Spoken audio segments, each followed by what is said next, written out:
Scorch Gorge, the driest death bowl ever constructed. Scorch Gorge was the first map of the Splatlands that was ever shown, which we'll talk about in this episode of the Inkspedition. Scorch Gorge is located at a national park within the outer Splatlands desert. Denizens can go here if they want to get away from the bustling city without traveling too far, and have some neat activities that they can do, like climbing these oddly shaped rocks. Fun fact for those of you at home, these rocks actually used to be hydrothermal vents from when this area was underneath the sea. They probably helped nurture whatever deep sea ecosystems were around all the way back then. Even though their days of doing that specific task are long over, they can still serve a different, newer purpose. That's incredibly heartwarming. When spawning in, you'll notice that there's some old spawn points that are tarped over. This is a sign that spawn points were originally integrated into the Splatlands maps before being replaced with the flying spawners that we've now familiarized ourselves with. Thank goodness for them, because I can imagine all the spawn camping complaints if these things were still used. Across the stage, you'll see some tourists taking selfies on the rocks, and I'm done questioning the jellyfish at this point. What gave you fools the idea of climbing that old dingy infrastructure? This stage shares a lot of those old and dingy materials. The stage is littered with graffiti and dirty metal framings. Even this fish sign and these elevated domes look old. These spots make for awesome places to latch onto with a zip caster, but I feel like one too many of them will make them collapse onto the rest of the stage. For backliners, these are the places that you'll be for most of the match.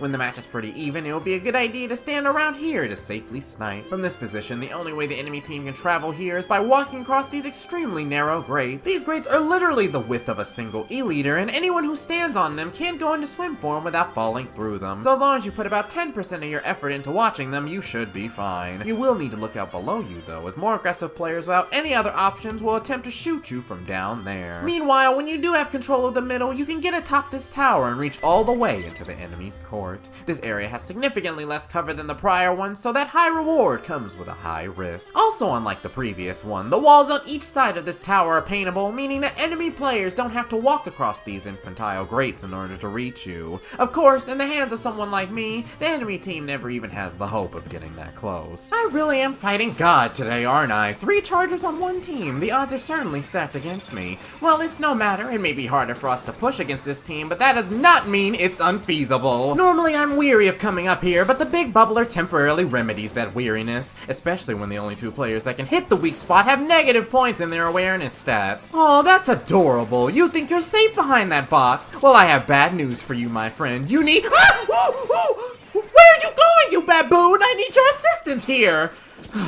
Luckily, thanks to my quick thinking, I was able to save my life and scare you out of the middle. No thanks to you, by the way. He was so young. That was my partner, man. I loved him like a brother. What the heck? What are you so upset about, Travis? Oh, so he left you alive so you could live with the scars he gave you. Now that's really messed up, man. What scars? Travis, I'm fine. It's okay, Dave. You don't have to put on a brave face around me. Show me where he hurt you and I can put a bandage over it. No, seriously, he didn't do anything to me. Really? But it's not like Scorch Gorge is on the same tier as Robo Ramen in terms of maps. I thought you would have been done for. Well, today's the day that he chooses his name, so he suggested that we go here. It's not the best map in the Splatlands, but I guess it holds a lot of special value to him. It was the first Splatlands map ever shown, the map Omega simulated in his head when he told him the truth, and the map that he was recreated on. If there's a map that represents the end of the old and the beginning of the new, it's this one. Huh, you're right.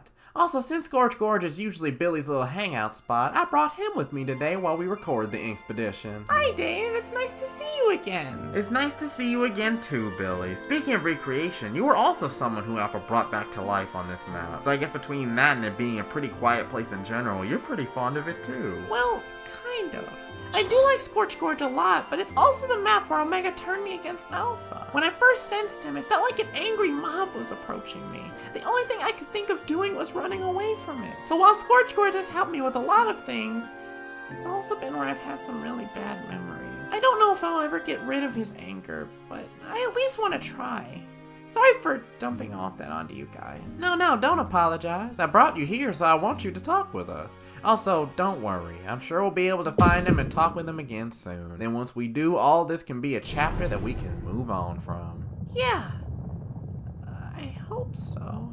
Now the reason that I called this map a Death Bowl at the start of this Inkspedition was because of this lower area right here. If you don't want to walk across the grates on this stage, and I can understand why you wouldn't, then you will have to flood this area. The problem is, if one team has control of the middle already, their Slayer weapons will likely shark around this area and immediately splat anyone who drops down, making this place extremely lockout heavy. You never know when an enemy is just behind the tower or one of these boxes. It's not all bad though. To the sides of each team's base, there's these drops where you can hide in the blind spots of the other team. These drops have paintable walls that lead into the middle, meaning that not only do you have more creative ways of leaving this position, but you can surprise anyone who gets close to your position with an ambush. This, in addition to blanketing the middle with your specials, gives you a little chance of changing the tide of the match. Travis went to Scorch Gorge to see just how brutal this Death Bowl can be. Wait for it, wait for it. I see ripples. And bonk! I love this area just underneath their plat. It's just high enough so I'm in their blind spot, and just low enough so I can harass them with my roller flicks. Now, buddy, where do you think you're headed? Before you respond, I can guarantee you that there is no right answer. I love the middle area when we're in control. So we're not in control of this match at all. Someone went all the way up to our spawn in the first 30 seconds of the match. But that's okay, because I can turn all this around right now. See, what you gotta do is you gotta go down here, be super sneaky, and then at just the right time, you hit him. Now, why did you have to move back? So I don't think I told you this, Billy, but the boss is going to name himself after this Inkspedition is filmed. Like an actual name that we'll get to call him by. Oh wow, that's cool. First Kane gets a name, and then the whole Inkspedition gets one too. We'll all be rocking them together. It's cute seeing you be super happy for him. Why wouldn't I be? He's the person that I've known the longest after Alpha. Whenever I would ask him to help me research who we were, even if he was done working on an Inkspedition, he would always feel hesitant or uneasy about it. We'd both be in a limbo, just taking each day as it comes. So it's nice seeing him fully embrace who he is. Here's all the suggestions that people gave for his name. I saw someone say Oliver Travis, so I'm not the only one who could see him being called that. Ooh, one person. Look at you go, hotshot. At least I got a gang of people behind the names I suggested. All of these names are super cool. Some of them have super interesting reasons behind them too. It's honestly pretty hard to pick a favorite.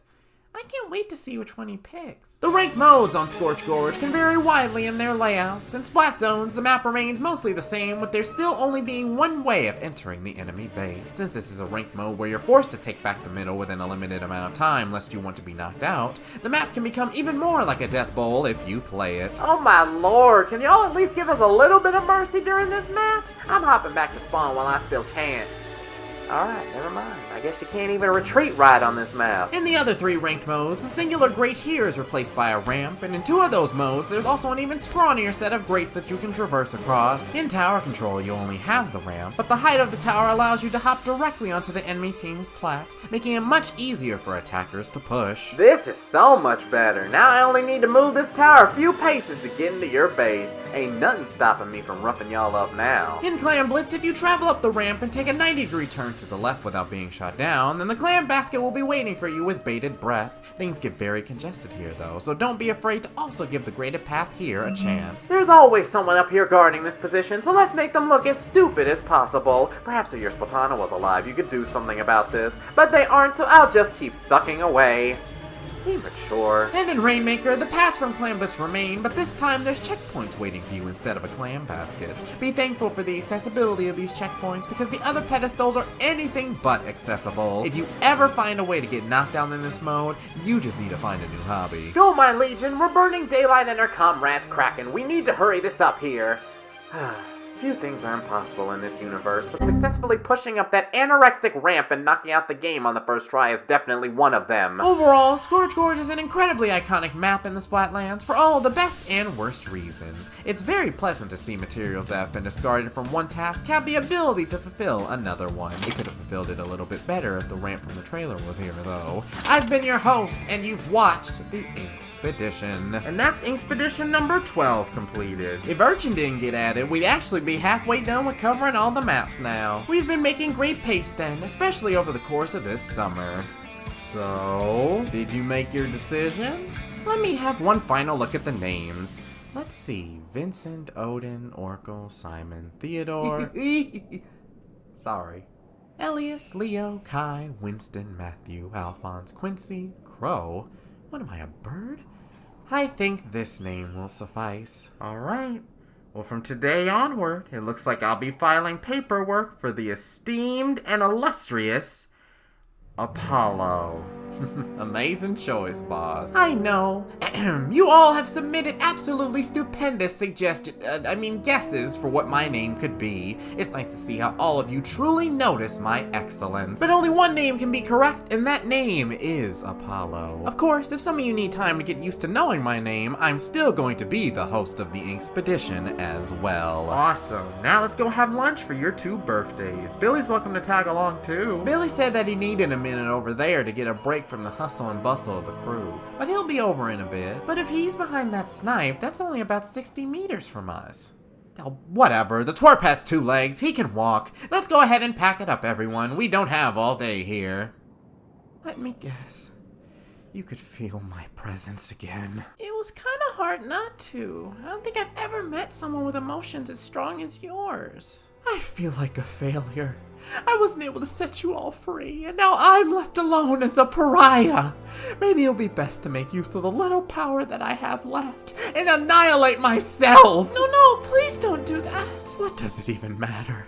My life force will just go back to that wretch while he continues to live guilt-free of his evil sins.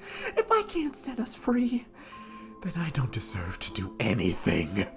I know how it feels to be betrayed, to have those you look up to use you to achieve their own goals, to have those you put your faith in reveal a dark history that you can never even begin to imagine. I know that feeling of not wanting to trust anyone, of always feeling like they're hiding something or they won't ever be able to change. I can sense the emotions of others, but I can't read their minds, so any conflicting or deceitful emotions always makes me paranoid. But like me, like the host of the Inkspedition, like Kane, like Scorch Gorge, if you keep pushing on, then you can discover some beautiful things, discover a new purpose for yourself. What purpose does an essence of wrath like me even serve? The only reason I exist is to decay and destroy.